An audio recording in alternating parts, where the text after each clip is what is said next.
Audio Jungle. Hello साथियों, नमस्कार। चतुर्थ श्रेणी कर्मचारी भर्ती परीक्षा 2025 राजस्थान जीके और अदर हम यहां पर देखेंगे। राजस्थान जीके से संबंधित महत्वपूर्ण क्वेश्चन और अन्य क्वेश्चन भी देखेंगे यहां पर, जैसे करंट अफेयर्स हो गया या फिर पॉलिटी, इनसे संबंधित महत्वपूर्ण क्वेश्चन यहां पर देखने वाले हैं। महत्वपूर्ण प्रश्नोत्तरी विस्तृत रूप में है। कुल 30 क्वेश्चन इस सीरीज में हम देखेंगे और ये मॉडल पेपर है 7 नंबर वाला। अभी तक आपने अगर पिछले मॉडल पेपर वाली क्लास नहीं देखी है तो वो सब क्लास भी आप इस क्लास के बाद ज़रूर देखें। इससे आपका ही बेनिफिट होगा साथियों। और अगर आप चतुर्थ श्रेणी कर्मचारी भर्ती परीक्षा की तैयारी कर रहे हैं या फिर आप किसी अन्य प्रतियोगी परीक्षा की तैयारी में लगे हुए हैं तो ये सीरीज आपके लिए महत्वपूर्ण है साथियों, क्योंकि हम यहाँ पर राजस्थान जीके कवर करने वाले हैं और ये मॉडल पेपर है 7 नंबर वाला। चैनल पर पहली बार देख रहे हो तो चैनल को सब्सक्राइब जरूर करें। यहाँ पर देखो, आज का पहला क्वेश्चन है और क्वेश्चन क्या है, ध्यान से देखना। सभी महत्वपूर्ण क्वेश्चन और विस्तृत रूप में हम यहाँ पर पढ़ेंगे साथियों। पहला क्वेश्चन क्या है, देखो, सुंदा माता कंजर्वेशन रिजर्व स्थित है। ये कहाँ पर स्थित है? सुंदा माता कंजर्वेशन रिजर्व, अजमेर, जालोर, सिरोही। विकल्प बी और सी, सुंदा माता कंजर्वेशन रिजर्व स्थित है। ये कहाँ पर है? तो विकल्प आपका यहाँ पर डी सही होगा साथियों। देखो ये कहाँ पर है, सुंदा माता कंजर्वेशन रिजर्व की बात करें तो ये जालोर में भी है और सिरोही में भी है। दोनों जगह आपको याद रखना है। इससे महत्वपूर्ण संबंधित और जानकारी क्या है, देखो यहाँ पर राजस्थान में वर्तमान में 30 संरक्षित क्षेत्र है। ये आपको यहाँ पर देखना है। कुल कितने क्षेत्र? 30। राज्य का सबसे संरक्षित क्षेत्र शाहबाद के जंगल यानी 12 में है और राज्य का सबसे छोटा संरक्षित क्षेत्र रोटू संरक्षित क्षेत्र ये नागौर में है, नागौर। दूसरा क्वेश्चन देखो, क्वेश्चन क्या है, राष्ट्रीय मरु उद्यान को किस नाम से जाना जाता है? राष्ट्रीय मरु उद्यान, इसको किस नाम से जाना जाता है? जीवाश्म पार्क, राष्ट्रीय संरक्षित क्षेत्र, राष्ट्रीय उद्यान, इनमें से कोई नहीं। तो राष्ट्रीय मरु उद्यान को और किस नाम से जाना जाता है, यहाँ पर आप बताएंगे। यहाँ पर इसका जो सही विकल्प होगा साथियों, सही विकल्प इसका ए हो जाएगा। यहाँ पर जीवाश्म पार्क है। जीवाश्म पार्क आपको याद रखना है। राष्ट्रीय मरु उद्यान को किस नाम से जाना जाता है? जीवाश्म पार्क है। इसके बाद में देखो यहाँ पर इसके बारे में महत्वपूर्ण फैक्ट, राष्ट्रीय मरु उद्यान ये जैसलमेर और बाड़मेर में स्थित है। कुल क्षेत्रफल है 3162 वर्ग किलोमीटर। ये राजस्थान का सबसे बड़ा वन्यजीव अभ्यारण्य है और 1980-81 में वन्यजीव अभ्यारण्य का दर्जा दिया गया। ये भी आपको यहाँ पर याद रखना है। यहाँ पर देखो, करोड़ों वर्ष पुराने काष्ठ अवशेष जीवाश्म प्राप्त हुए हैं। क्या प्राप्त हुए हैं यहाँ से? करोड़ों वर्ष पुराने काष्ठ अवशेष जीवाश्म प्राप्त हुए। यहाँ से डायनासोर के अंडे के अवशेष मिले। आकलवुड फॉसिल पार्क के कारण प्रसिद्ध है। इस अभ्यारण्य के भीतर आकल गांव में पुराने अवशेषों को सुरक्षित रखने के लिए फॉसिल पार्क स्थापित किया गया। इस अभ्यारण्य में क्या है, देखो, इस अभ्यारण्य में गोडावण, और गोडावण को राज्य पक्षी कहते हैं। राजस्थान का राज्य पक्षी गोडावण है। हिरण, चौसिंगा, चिंकारा ये राज्य पशु है और सांपों में पीवड़ा, कोबरा आदि पाए जाते हैं। इस अभ्यारण्य में क्या क्या पाए जाते हैं? गोडावण, चौसिंगा, चिंकारा और पीवड़ा, कोबरा, ये भी आपको यहाँ पर देखना है। अगला क्वेश्चन देखो, क्वेश्चन है, पहाड़ों की नगरी के नाम से मशहूर है। पहाड़ों की नगरी के नाम से किस जिले को जाना जाता है? क्वेश्चन अति महत्वपूर्ण है साथियों। पहाड़ों की नगरी डूंगरपुर, विकल्प आपका यहाँ पर सी सही होगा। डूंगरपुर याद रखें। और देखो यहाँ पर उदय विलास की बात करें तो ये भी कहाँ पर है? डूंगरपुर में। उदय विलास डूंगरपुर। जूना महल वीर सिंह द्वारा बनाया गया ये। और गेब सागर झील, एडवर्ड सागर, बादल महल, बेणेश्वर धाम, सौ माई जाकम नदियों के त्रिवेणी संगम पर स्थित है। ये भी आपको यहाँ पर याद रखना है। और क्या याद रखेंगे साथियों? गलियाकोट दाऊदी बोहरा संप्रदाय की प्रधान पीठ है। एक थम्बिया महल है। संत मावजी का मंदिर साबला गांव में है। तो ये भी जानकारी आप यहाँ पर नोट करें। इसके बाद में देखो यहाँ पर चौथा क्वेश्चन क्या है, लक्ष्मण के अवतार माने जाते हैं। लक्ष्मण के अवतार रामदेव जी, पाबू जी, गोगा जी, तेजा जी। तो लक्ष्मण के अवतार किस लोक देवता को कहते हैं?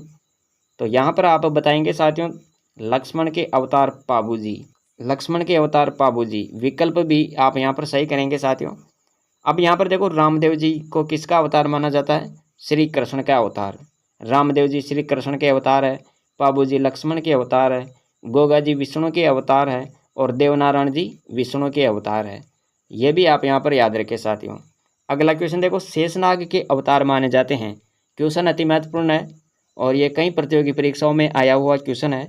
शेषनाग के अवतार माने जाते हैं रामदेव जी, वीर तेजा जी, गोगा जी, कल्लाजी राठौड़। तो क्वेश्चन बहुत ही बढ़िया क्वेश्चन है ये। शेषनाग के अवतार माने जाते हैं, यहाँ पर कई लड़के कंफ्यूज होंगे। देखो कंफ्यूजन वाला सवाल है ये।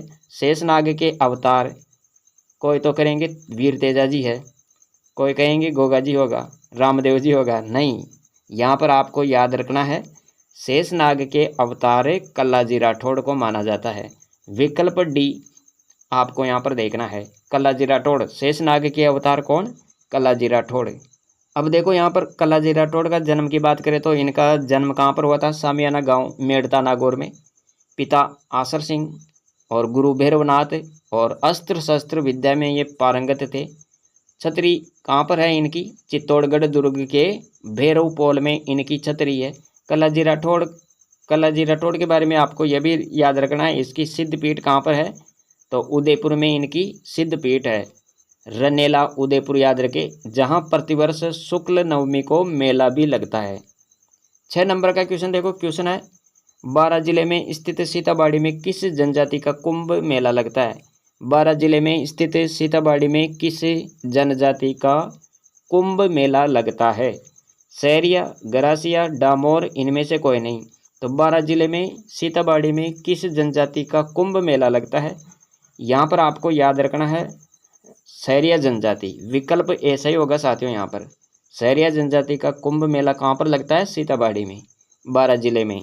प्रमुख कुंभ की बात कर लेते हैं। यहाँ पर देखो मेरवाड़ा का कुंभ की बात करें तो पुष्कर मेला, पुष्कर अजमेर, ये आपको यहाँ पर याद रखना है। मेरवाड़ा का कुंभ, पुष्कर मेला, पुष्कर अजमेर। मारवाड़ का कुंभ की बात करें तो मारवाड़ का कुंभ है रामदेवरा मेला जैसलमेर। आदिवासियों का कुंभ है बेणेश्वर मेला नवाटापुरा डूंगरपुर। और सहरिया जनजाति का कुंभ है सीताबाड़ी 12।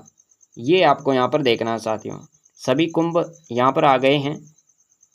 7 नंबर का क्वेश्चन देखो, लघु ताजमहल स्थित है। लघु ताजमहल कहाँ पर स्थित है? कोटा, अजमेर, भीलवाड़ा, जयपुर। तो लघु ताजमहल अबलिमिनी का महल, कोटा। विकल्प ए सही होगा यहाँ पर। और प्रमुख ताजमहल और देखते हैं यहाँ पर। देखो लघु ताजमहल अबलिमिनी का महल, कोटा। और राजस्थान का ताजमहल की बात करें तो जसवंत तड़ा जोधपुर। शेखावाटी का ताजमहल खेतड़ी महल झुंझुनू। हाड़ौती का ताजमहल जगमंदिर कोटा। और मारवाड़ का ताजमहल भी इसी को कहते हैं। राजस्थान का ताजमहल और मारवाड़ का ताजमहल जसवंत तड़ा जोधपुर याद रखें। 8 नंबर का क्वेश्चन है साथियों, क्वेश्चन अति महत्वपूर्ण है। राजस्थान का खजुराहो कहलाता है किराड़ू बाड़मेर, बंडदेवरा 12, जगत उदयपुर, जैसलमेर। तो राजस्थान का खजुराहो कहलाता है, यहाँ पर क्वेश्चन आपको बताना है।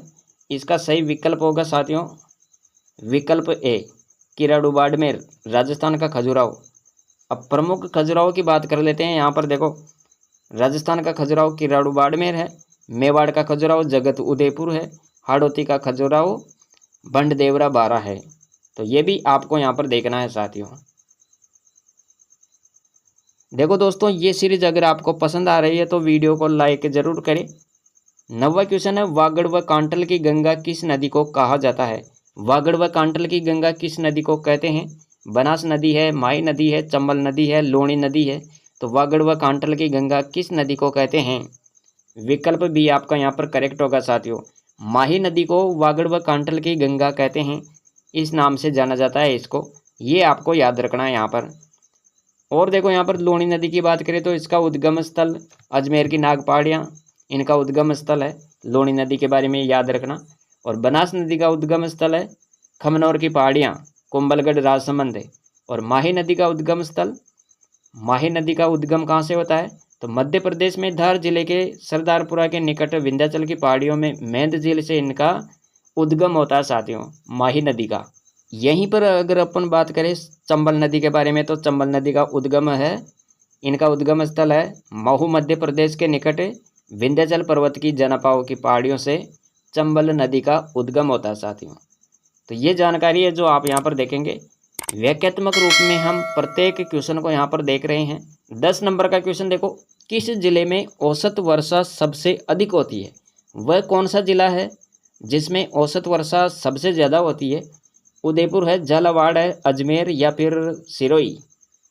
तो सबसे ज़्यादा वर्षा कौन से ज़िले में होती है आपको यहाँ पर बता देना है, झालावाड़। सबसे ज़्यादा वर्षा झालावाड़, विकल्प बी सही होगा यहाँ पर।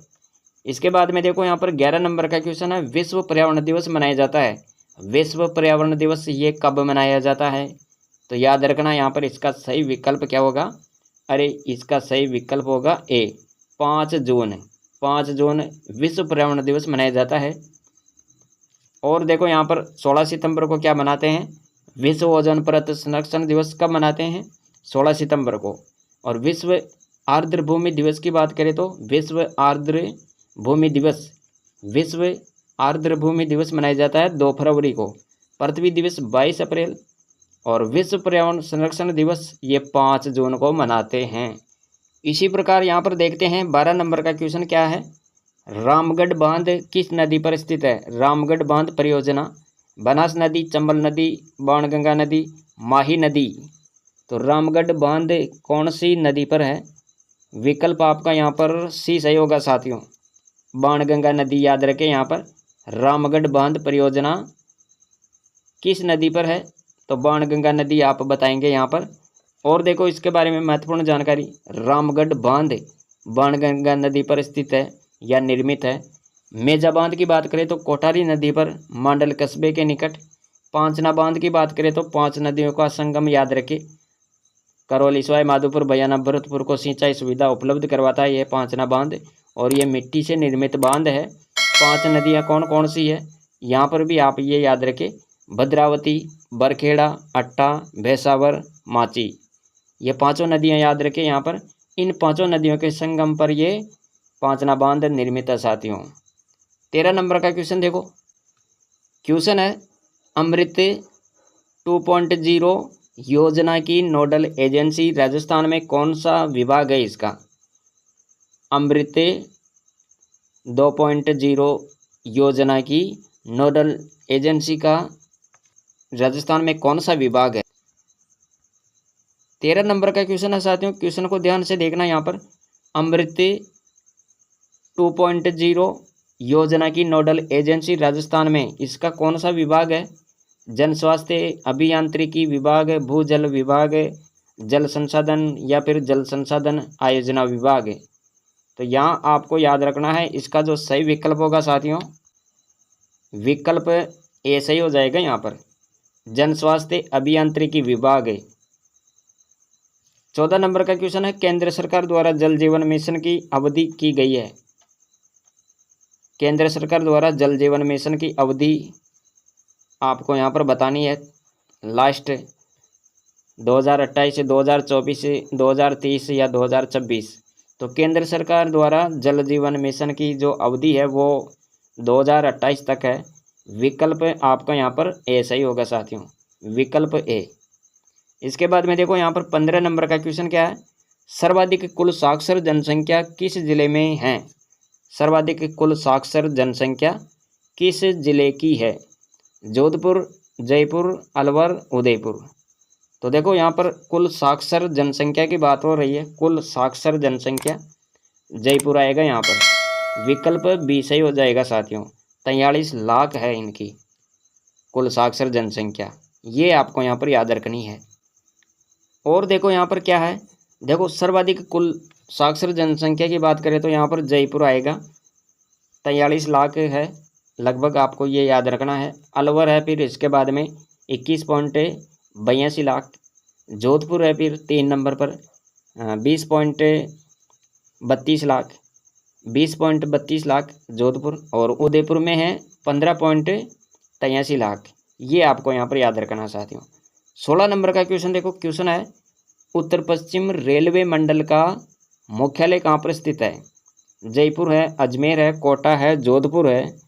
तो यहाँ पर आपको बताना है इसका जो सही विकल्प होगा साथियों, विकल्प ए सही हो जाएगा। यहाँ पर उत्तर पश्चिम रेलवे मंडल का जो मुख्यालय है वो कहाँ पर है, जयपुर में है, विकल्प ए। इसके बाद में देखो यहाँ पर 17 नंबर का क्वेश्चन है, मेवाड़ और हाड़ौती का पॉलिटिकल एजेंट नियुक्त होकर उदयपुर पहुंचे, वह कौन था? मूलराज द्वितीय, William Franklin, colonel James Tod, William Bentinck.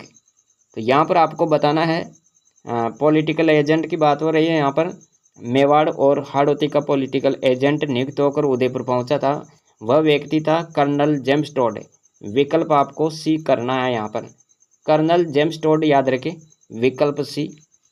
और देखो यहाँ पर इसके बारे में, यानी 8 मार्च 1818 में कर्नल जेम्स टॉड मेवाड़ और हाड़ौती का पॉलिटिकल एजेंट नियुक्त किया गया।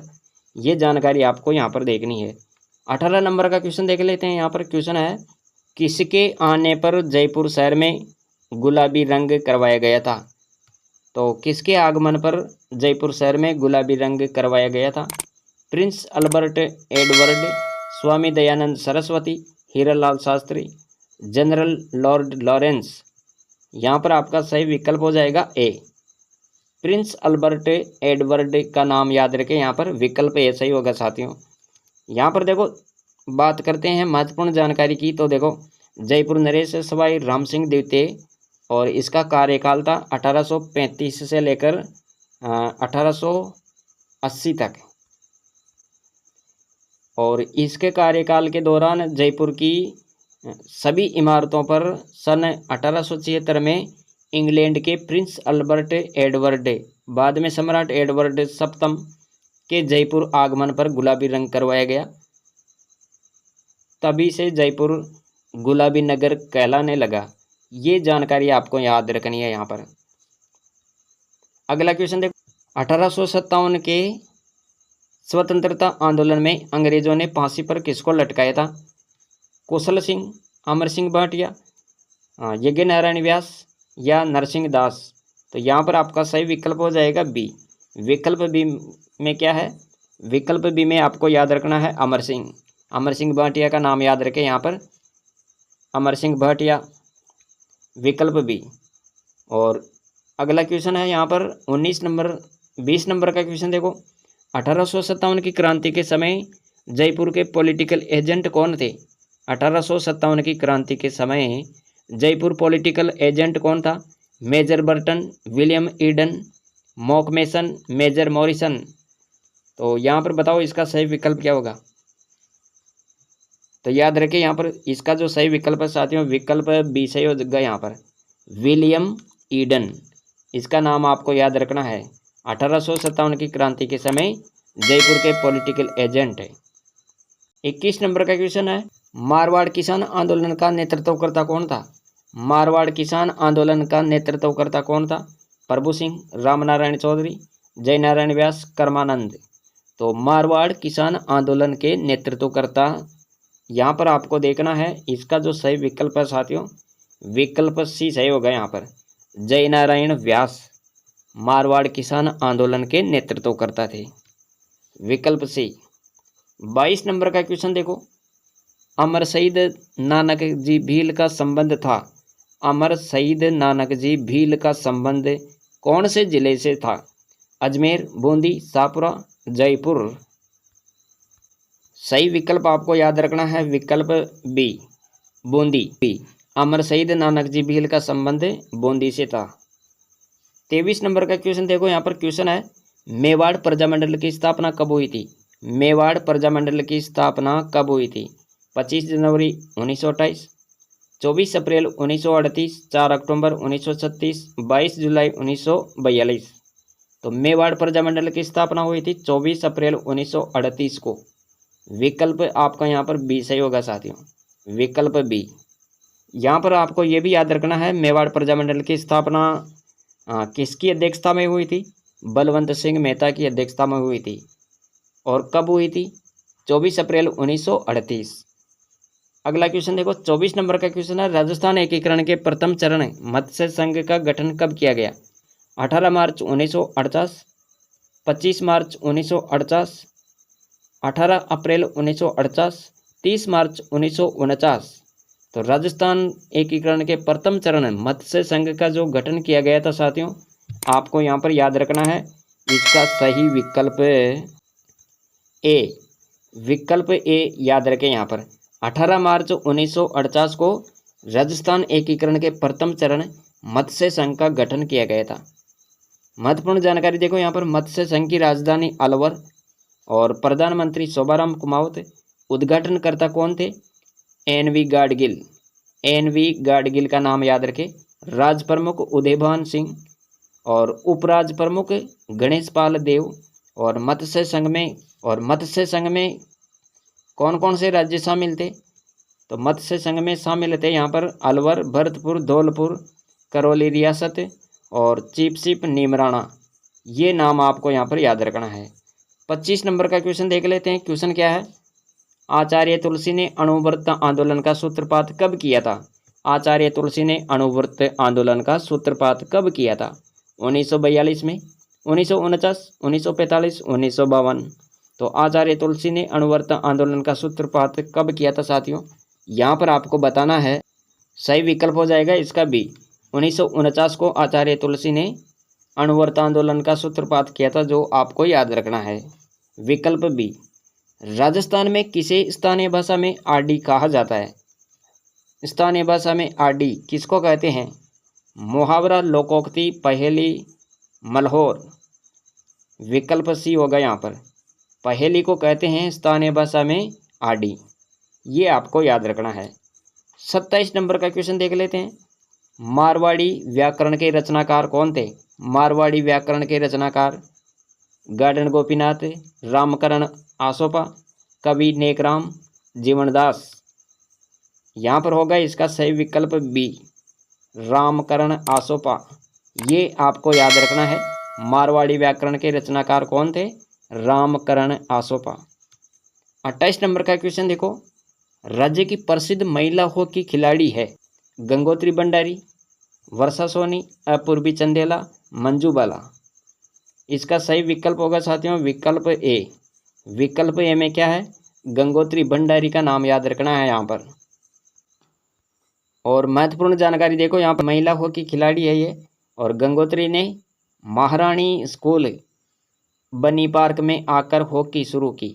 गंगोत्री के सानिध्य में इनकी टीम ने 5 बार महिला हॉकी की राष्ट्रीय चैंपियनशिप जीती। क्योटो जापान में गंगोत्री ने 1981 में एशियाई हॉकी चैंपियनशिप का स्वर्ण पदक जीता। ये भी आपको याद रखना है यहाँ पर। इन्होंने 1982 में दिल्ली एशियाड में भी स्वर्ण पदक जीता। और देखो यहाँ पर 29 नंबर का जो क्वेश्चन है, ये क्वेश्चन क्या है? मंजू बाला किस जिले से संबंधित है? अजमेर, जयपुर, चूरू, टोंक है। आप यहाँ पर याद रखेंगे साथियों, मंजू बाला किस जिले से संबंधित है? विकल्प सी याद रखना, चूरू जिले से संबंधित है ये मंजू बाला। और इसके बारे में आपको याद रखना है, इनका जन्म हुआ था राजस्थान के चूरू जिले में। और ये एथलेटिक्स खेल से संबंधित है, एथलेटिक्स खेल से संबंधित है। और 2014 में इचियोन दक्षिण कोरिया में आयोजित एशियाई खेलों में कांस्य पदक जीता। 2022 में बर्मिंघम में आयोजित राष्ट्रमंडल खेलों में 12वें स्थान पर रही। ये भी जानकारी आप याद रखें यहाँ पर। तो ये हैं मंजू बाला। इसके बाद में देखो यहाँ पर 30 नंबर का क्वेश्चन है, आज की सीरीज का ये लास्ट क्वेश्चन है। वह महिला हॉकी खिलाड़ी जिसे 1981 में अर्जुन पुरस्कार से सम्मानित किया गया था? वर्षा सोनी, भावना जाट, कृष्णा पूनिया, सुरभि मिश्रा। इनमें से आपको बताना है यहाँ पर।